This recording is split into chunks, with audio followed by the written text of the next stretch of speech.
Hearty welcome to all of you. In this video, we are about to discuss how to write a research design or how to prepare a research design in an effective manner. Now we will go with how to write in a stepwise procedure. Let us go very first. Step one is for establishing the objectives and whatever the purpose we have mentioned in our research work, we are going to start to write those things. Means we should be ready to already should have some idea of research, what we are going to do, along with the research question, what we wanted to investigate. Along with that, what are the methods we are going to work out in our work, like is it a qualitative approach or a quantitative type of method. We have to finalize our idea in a clear and precise manner such that it can be investigated in a proper sense. Means area of interest, what is the literature behind it, what is the topic, what are the research questions, what is the theory and background towards it. We have to make a clear picture of these things. Later, in the second stage, we have to go for type of data to be selected. Means what is the type of data required, the type of data, let it be depending upon research questions or research hypothesis what we have prepared. We might be having different types of data, but two types of data is very important. That is primary data as well as secondary data. We have to verify for that one.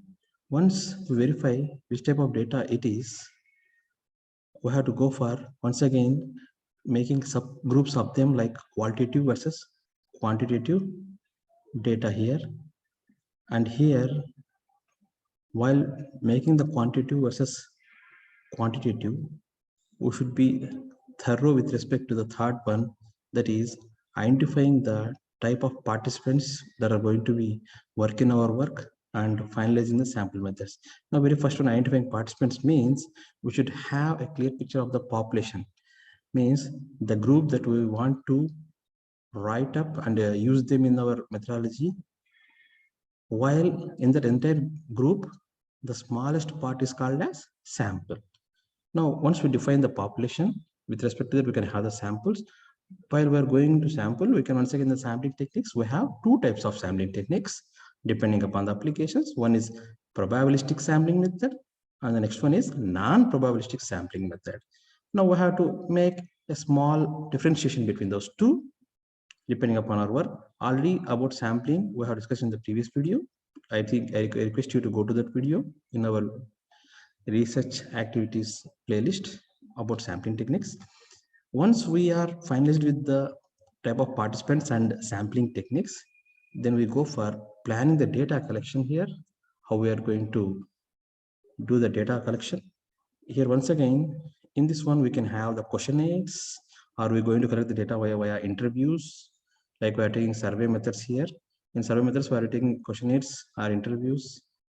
Means we take the opinions, behaviors in the population, experiences, characteristics by asking them directly. You can go for collection of data in this way also. It is also very good way. Having surveys is the most proper method during this pandemic.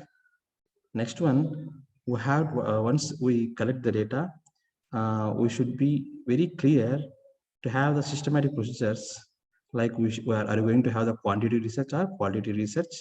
Depending upon that, we have to have the data collection procedures.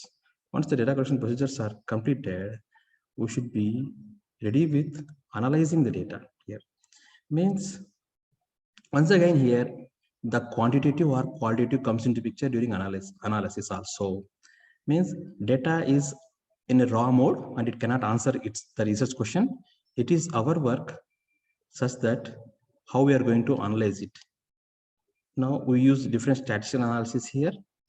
By the help of statistics, we can summarize the sample data here. We can make some estimations and also we can do the testing on the hypothesis.